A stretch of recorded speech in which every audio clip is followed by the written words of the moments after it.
Every word you speak is a weapon. And if you're not careful, it will be used against you.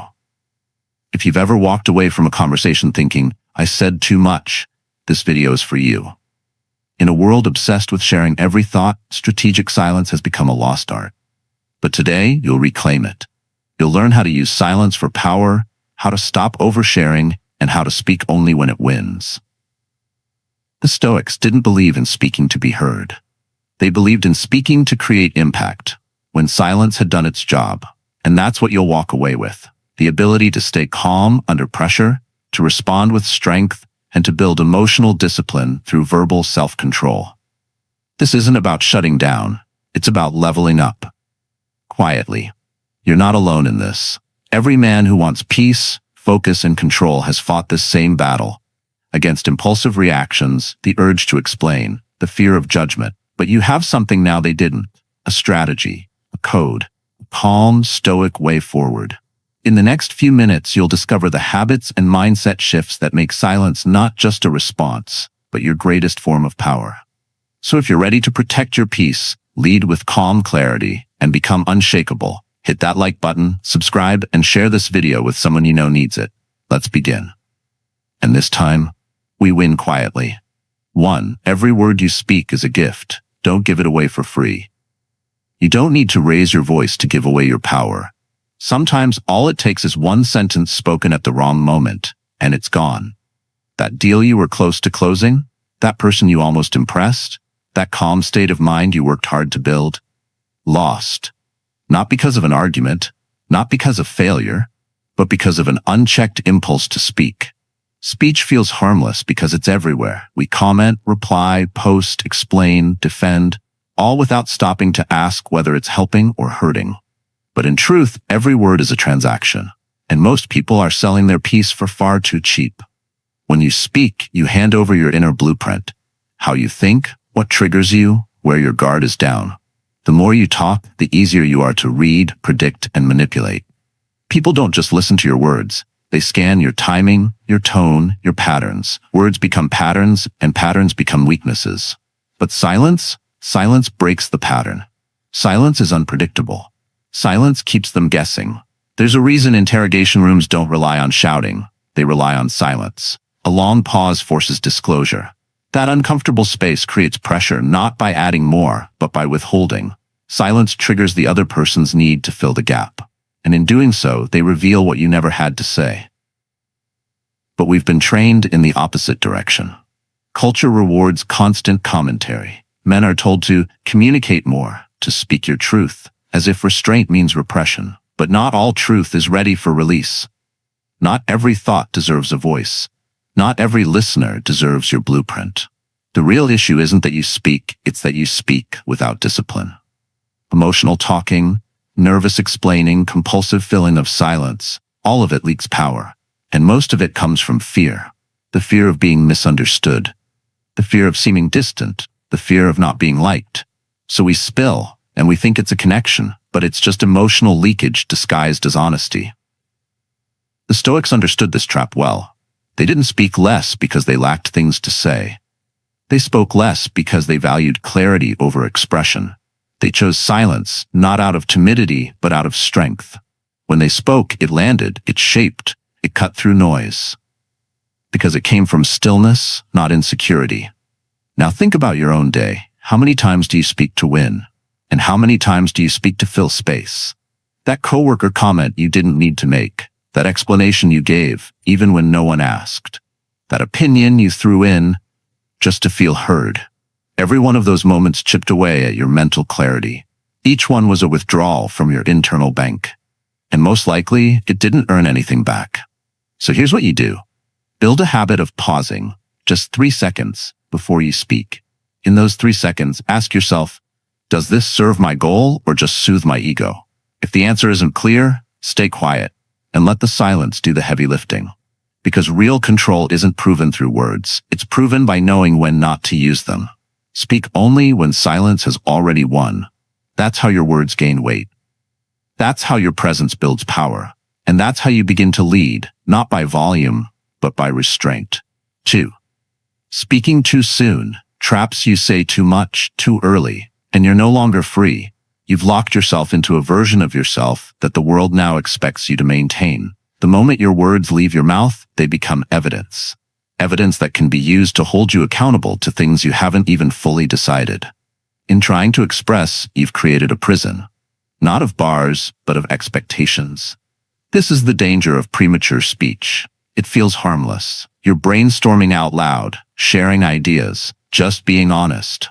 But in reality, you're surrendering flexibility. You've taken something fluid, your evolving thoughts, and made them public property.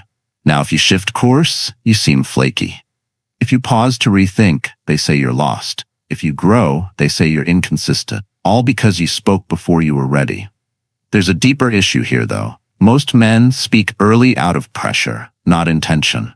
You feel the need to say something so you're not mistaken for weak. You feel the urge to define yourself before someone else does.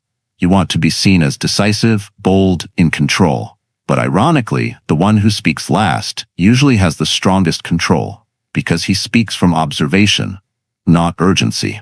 Think of it like chess. A rushed move feels powerful, but it's rarely strategic. You reveal your hand, the board tightens, and now you're reacting to your own overexposure. Had you waited just one more move, the whole game could have opened in your favor. In the workplace, this shows up in meetings where someone declares a plan too early, before understanding all the variables. In relationships, it's rushing to say what we are before the connection is truly tested. In business, it's announcing an offer before the market timing is right. Each time, the same result: you reduce your room to move. The Stoics moved differently. They didn't bind themselves to declarations. They lived by the principle of controlling what they could and observing what they couldn't. That includes speech. If the situation was still unfolding, they let it. They didn't get trapped by promises made in haste. They weren't in a rush to be seen. They preferred to understand. And when they did speak, it wasn't early. It was after the mind had settled, after the dust had cleared, after they'd watched others expose themselves in the noise. So how do you apply this? Start by not feeling obligated to answer everything immediately. When asked a question, pause. When offered an opportunity, listen first. When you feel the pull to declare your stance, ask yourself, have I earned clarity yet? If not, wait. Silence isn't weakness, it's preparation. The man who delays his speech earns the right to speak with power. In practice, try this. For the next 24 hours, withhold your opinion in all non-essential conversations. Just observe. Listen fully. When asked, say, let me sit with that for a moment. Watch how much more you understand about people, about motives, about your own instincts. This simple restraint shifts everything. Because when you stop speaking too soon, you stop bleeding control. You reclaim the space to think. You regain the ability to move. And most of all, you learn how to speak from strength, not from pressure. That's not hesitation. That's strategy. That's how you stay dangerous, silently. 3. Silence keeps the advantage. Speaking first gives it away. The man who speaks first gives up his ground. Not because his words are wrong, but because he reveals his strategy before understanding the terrain. Power isn't just about having the right answer. It's about choosing the right moment to speak it. And when you speak before the room settles, you don't lead, you chase. In any competitive situation, timing is more valuable than talent. You could have the sharpest insight, the most valid point, or the strongest logic. But if you speak before the dynamics unfold, all that strength turns soft. Because once your position is known, it can be studied, questioned, weakened. But when you stay silent, when you observe first, you gather leverage without lifting a finger. Think of the poker table.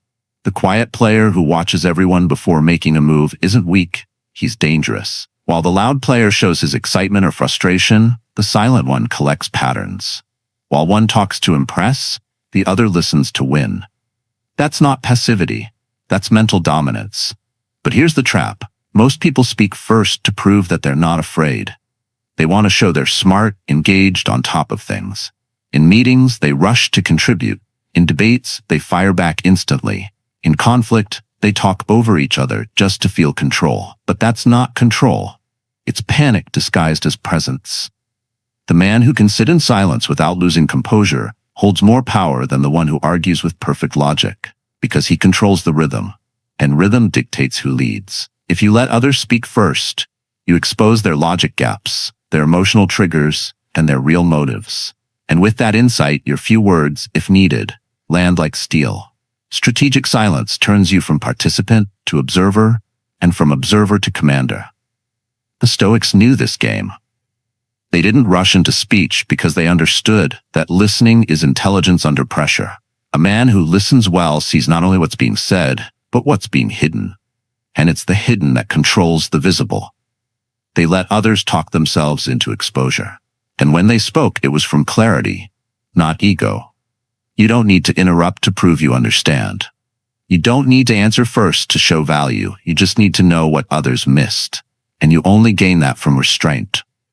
Emotional detachment, stillness before response. So here's what to do. The next time you're in a group setting, be the last to speak. Let everyone else reveal their views, their frustrations, their assumptions. Sit with it. Not to agree, but to collect. Then when you do speak, you won't be reacting. You'll be correcting. Not from emotion, but from precision. And when you're in conflict, hold the silence. Let the other person rush. Let them show their hand. Don't interrupt. Don't defend. Stay grounded. When the timing is right, speak, not to attack, but to realign. That's not passivity. That's discipline in action. Because once you learn how to control your tongue, you learn how to command the room. You speak not from the need to be seen, but from the clarity of what must be said. That's how silence stops being a pause and starts becoming your sharpest form of presence. 4. Don't over-explain. Not everyone deserves to understand you. The moment you start justifying yourself, you lose more than time. You lose presence. Over-explaining is not clarity. It's emotional leakage. It's an unconscious plea for validation disguised as transparency. And the more you explain, the more you reveal your fear of being misunderstood. But here's the truth. Most people misunderstand you not because you haven't explained enough, but because they weren't listening in the first place. We've been conditioned to believe that clarity comes from more words. But clarity doesn't come from adding. It comes from precision. And precision requires restraint. You don't owe anyone a breakdown of your thinking. You owe yourself the discipline to protect your emotional boundaries, especially in a world that rewards performance over presence. If your truth requires a performance to be accepted, it's not truth. It's performance. Over-explaining comes from a very specific fear, the fear of being judged wrongly. So we try to control the narrative, preempt the misunderstanding, anticipate the doubts. But in doing so, we make ourselves smaller. We put our power in the hands of those we're trying to impress. And often they weren't even asking for an explanation. We just volunteered it, out of anxiety. It happens in meetings. You share an idea and immediately follow with disclaimers, caveats, and extra context. It happens in relationships. You make a decision, then drown it in reasons, hoping they won't question it. It happens in conflict. Someone challenges you, and instead of remaining calm, you defend, elaborate, and try to sound logical. But the more you talk, the more you sound like you're asking permission. And nothing erodes authority faster than the tone of apology in a man who hasn't done anything wrong. The Stoics didn't explain. They demonstrated. They believed in leading through consistency, not persuasion. If a man asked about their principles, they answered with action. They never saw explanation as a duty, because to them, truth was something you live, not something you market. And the more you market it, the more diluted it becomes. This doesn't mean you should be vague or avoid clarity. It means you should speak with intent, not insecurity. Say what needs to be said, then stop. Let your statement breathe. Let others deal with their reaction. You're not responsible for how your truth makes them feel. You're only responsible for whether it's true, clean, and aligned. So what can you do? Next time you catch yourself rambling, pause. Ask, did I already make my point? If yes, end it there. Let the silence hold the weight of your words. You don't need to tie every thought into a neat emotional package. You're not a politician selling approval. You're a man standing on internal clarity. And clarity doesn't plead. Practice this. When you deliver your opinion, remove the filler, cut the softening phrases, drop the just so you know, strip out the what I meant was, make the statement, then own the silence that follows. That gap is not empty, it's full of power. When you stop explaining, you stop asking for acceptance. And when you stop asking, you start leading. Because in a noisy world of persuasion and performance, the quiet man who speaks only once and means it commands the deepest respect. 5. Timely silence earns respect. A man who speaks in every moment loses weight in every word. The more you offer opinions, explanations, or reactions, the more your voice blends into the noise. And when your voice becomes predictable, it stops commanding attention. Not because your ideas are weak, but because your presence lacks restraint. Verbal self-control isn't silence for silence's sake. It's how respect is built without demanding it. Most people misunderstand the power of speaking less. They think silence means lack of knowledge, disinterest, or passivity. So they rush to contribute in meetings, fill social spaces with updates, or insert themselves into conversations just to be noticed. But attention is not respect. Presence is not power. And speaking constantly is not the same as being heard. The real impact comes from selective speech. When you speak less, but every word lands. Think about the most respected person in a room. It's rarely the loudest. It's the one who waits, the one who holds back, listens longer, and only speaks when the moment demands it. When he does, the room leans in, not because of volume, but because of reputation built on restraint. This isn't about being passive. This is about being deliberate. When you speak all the time, people assume you're always available. But when you're measured, when you speak only when you've observed and processed, people begin to notice you differently. Your words carry weight not because of how loud they are, but because of how rare they are. In the workplace, this plays out in meetings. The junior employee jumps in at every opportunity. The seasoned leader says little until it matters. And when he speaks, he shifts the direction of the conversation. Not with force, but with authority rooted in timing. In personal life, the same applies. You don't gain respect in relationships by always having something to say. You gain it by knowing when to say nothing and letting presence speak louder than defense or approval seeking. The Stoics modeled this flawlessly. They didn't waste words trying to impress. They didn't respond to every comment or attack. Their silence wasn't indifference. It was discipline. Because they understood that dignity is often built in what you refuse to say. And when they did speak, it wasn't casual. It was clean, concise, and aligned with their values. That's why their words still echo today. Not because they talked a lot, but because they talked right. So how do you bring this into your day? Start small. In your next group discussion, count to 5 before you speak. Use the pause to ask yourself, is what I'm about to say useful, necessary, or just noise? If it's not adding precision or perspective, don't say it. Let others fill the space. Watch how quickly you begin to observe more about people, about tension, about timing. And when it's your turn, speak without rushing. Drop the qualifiers. No, just a thought, or I could be wrong. Say what you mean with full presence and let it hang. That space after your words, that's where respect is built. Because the man who speaks with precision doesn't need to dominate. He lets the room adjust to him. And in a world that shouts for attention, the quietest voice, when used right, can still move the room. Not because it's louder, but because it knows exactly when to speak. 6. Vagueness is strength when you're not ready to commit. The pressure to speak clearly, decide fast, and declare your stance early is one of the most effective traps ever created.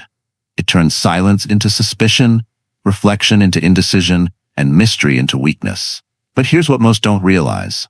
When you speak too clearly too soon, you don't sound decisive, you sound exposed. Ambiguity, when used with discipline, is not confusion, it's control. Modern culture has conditioned you to think that being unclear is a flaw, so you rush to label everything. Define the relationship.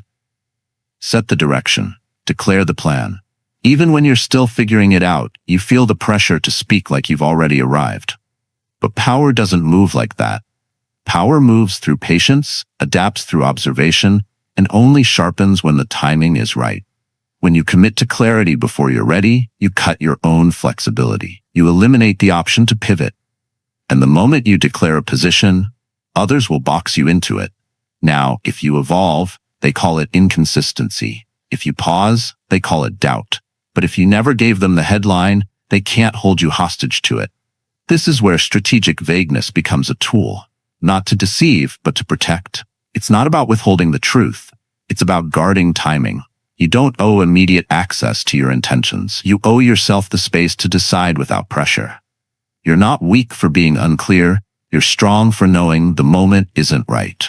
A man who uses vagueness wisely knows how to speak in ways that reveal just enough. He gives shape without building a cage. He shares progress without outlining the whole map. He stays in motion, unreadable by those looking to get ahead of him. And while others rush to announce, he listens, gathers, and lets the world show its cards first. The Stoics understood this deeply. They believed in clarity, but only after contemplation. They never forced declarations when the soil wasn't ready. They left room for adjustment, growth, and the unpredictability of reality. Their restraint wasn't evasion, it was foresight. Because once a word leaves your mouth, it owns you. The Stoic chose to delay that ownership until the moment served reason, not pressure. You see it in politics. The smartest leaders often speak with layered language. They preserve options while keeping others guessing. In negotiation, the most effective players don't lay out full intentions. They probe, test, and adjust. In life, the man who commits only after studying the terrain walks farther, falls less, and rarely has to backtrack. So, how do you live this? Start by replacing instant answers with thoughtful delay. When someone asks, "What's your plan?" or "Where do you stand?" say, "Still clarifying that." Or, "I'm letting things take shape." Then stop. No justification, no extra commentary, just presence, just boundaries, just space to think.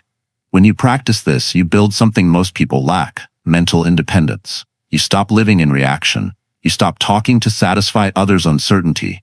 And you begin protecting what matters most, your ability to decide with clarity, not panic. Because sometimes the most powerful thing you can say is not yet. Not because you're unsure, but because your clarity is too valuable to rush. 7. React less, observe more.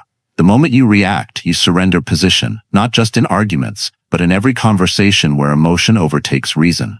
When you speak too soon, too sharply, or too defensively, you've already lost the frame. You didn't respond, you revealed. And in that exposure, your power leaked. The man who reacts gives control to the one who provoked him. The man who observes keeps the upper hand without ever raising his voice. Reaction is instinct. It's fast, emotional, and tempting. You feel a sting. Someone disrespects you, doubts you, mocks you, and the urge to strike back is immediate. You want to be heard, to be right, to restore balance. But what feels like strength in the moment is often just insecurity dressed as urgency. The truth is, what you react to owns you. It sets your pace, and once you respond on their terms, you're not leading, you're following. But observation is a weapon. It's what turns chaos into clarity. When you watch instead of react, you shift from participant to strategist. You let people show you who they are. You let silence speak before words. You gather what others miss, not because you're passive, but because you're preparing. And when you finally speak, it's not emotional, it's surgical. Imagine a battlefield general. The inexperienced one charges the moment shots are fired. The wise one waits. He watches for patterns. He studies the terrain. He sees what the panicked eyes miss. And when he moves with precision, not noise. That's the same in everyday life. The boardroom, the argument at dinner. The moment someone challenges your authority or tries to manipulate your state, you don't react, you stay still, you observe. This doesn't mean you ignore reality. It means you control your input before releasing output. It means you learn to sit in discomfort without flinching. Stoics called this emotional self-mastery, the ability to remain untouched by impulse so that your next move is chosen, not triggered. They saw emotion not as weakness, but as fuel. But only when it's directed by reason. Too many men believe calm means you've lost, that if you don't respond quickly, you're being walked over. But nothing shakes people more than a man who's unmoved. A man who doesn't take the bait, who sees through the noise. That kind of presence doesn't just protect your energy, it projects quiet strength, the kind that doesn't have to prove itself. Try this today. The next time someone speaks to provoke, pause. Don't flinch, don't explain. Just hold the silence. Let them reveal more. Let them become uncomfortable in your stillness. That's when truth shows itself. Then speak, only if it adds value. And when you do, speak slowly, directly, without apology. You don't owe the world instant emotion. You owe yourself the right to respond on your time from your center. Because when you stop reacting, you start observing. And when you start observing, you begin to lead, not through volume, but through vision. And that's how you reclaim control, not by overpowering the world, but by refusing to let it overpower you. 8. Speak to lead, not to vent. Most people don't talk to lead. They talk to unload. They speak not because the words are ready, but because the feelings are loud. In conflict, they speak to release tension. In meetings, they speak to prove their worth. In relationships, they speak to feel seen. But speech that begins in emotion rarely ends in influence. The Stoic doesn't speak to feel better. He speaks to make the moment better. The world praises self-expression, yet few pause to ask, what's the purpose of what I'm about to say? Venting feels like relief. But relief isn't power. It's a temporary escape, not a permanent shift. And when you make a habit of speaking just to be heard, your words become a reaction, not direction. Leadership requires stillness first, then sound. It doesn't matter if it's your home, your team, or your inner life. If your words don't anchor others, they're just more noise. You've seen it. A man walks into a room and immediately fills it, ranting, rambling, rehashing frustrations. He thinks he's commanding attention, but he's actually a bleeding presence. Now think of the man who watches first, whose words come slowly, sharply, and specifically. He doesn't speak to offload. He speaks to clarify. He speaks to realign energy, not just express emotion. That's not Stoicism as silence. It's Stoicism as command. We've been taught that sharing every thought is healthy, that being open makes us stronger. But sharing without discipline creates leaks. Emotional ventilation without purpose doesn't empower anyone. It just drains the room. And worse, it weakens you. Because when your words are driven by feeling, you give the world the steering wheel to your state. The Stoics knew this well. They never believed in hiding the truth, but they believed in shaping it through clarity, through timing, through restraint. They spoke only when the message had value beyond themselves. That doesn't mean they suppressed, it means they directed. Like a river, they controlled the flow, not to dam it, but to make it useful. This shift, from venting to leading, starts with one habit. Ask yourself before you speak, will this move the moment forward? Not, will it make me feel better? Not, will it win the argument? But will it move the moment? Because if your words don't serve the scene, they're likely serving your ego. And ego may feel good, but it rarely creates lasting results. Try this today. Next time you're angry, frustrated, or anxious, hold your tongue. Sit in the discomfort. Let the words rise, but don't let them out yet. Breathe. Let the emotion pass through the body first. Then once clarity returns, speak, but speak to shift the energy, not dump it. Not because you're afraid of conflict, but because you're now strong enough to control it. You'll notice something powerful. People start listening differently. They lean in.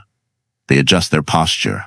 They feel your stillness before they hear your sentence. Because you're not speaking to be understood. You're speaking to lead. And people don't follow noise. They follow presence. The man who vents may get sympathy. The man who leads with calm gets follow-through. And the best part? You won't need to say much, because once your words are no longer tied to your emotions, they start carrying the weight of your values. And values, once spoken with discipline, are far louder than any rant could ever be. In a world that rewards the loudest voice, you now understand the strength of restraint. What we've explored today is more than a communication strategy. It's a philosophy of inner discipline.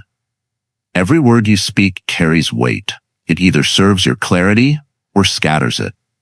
It either builds your influence or dilutes your presence. And when you learn to speak only when it wins, you no longer chase control. You become it. You've seen how silence protects your peace, how delayed speech keeps your power intact, how saying less doesn't make you invisible, it makes you unforgettable. From not over-explaining, to embracing strategic vagueness, to reacting less and observing more, each choice becomes a brick in the fortress of your self-mastery. This is not about becoming quiet for the sake of silence. It's about building emotional discipline, mental clarity, and the Stoic strength to lead through presence, not performance. The strongest men are not those who speak first, but those who know when not to. That control, verbal and internal, is what separates the reactive from the refined. Now it's your turn to put this into practice. Each day, choose one conversation to pause before you respond. Use that pause to assess, does this serve my goal or just my emotion? Over time, that space becomes your strength. And in that space, you'll find more peace, more control, and more quiet confidence. If this message resonates with you, I invite you to share your own stories in the comments. When have you spoken too soon and paid the price? When has silence given you the advantage? Your insight might help someone else reclaim their power. Because this isn't just about words, it's about becoming a man who leads with stillness and lets his silence speak for him.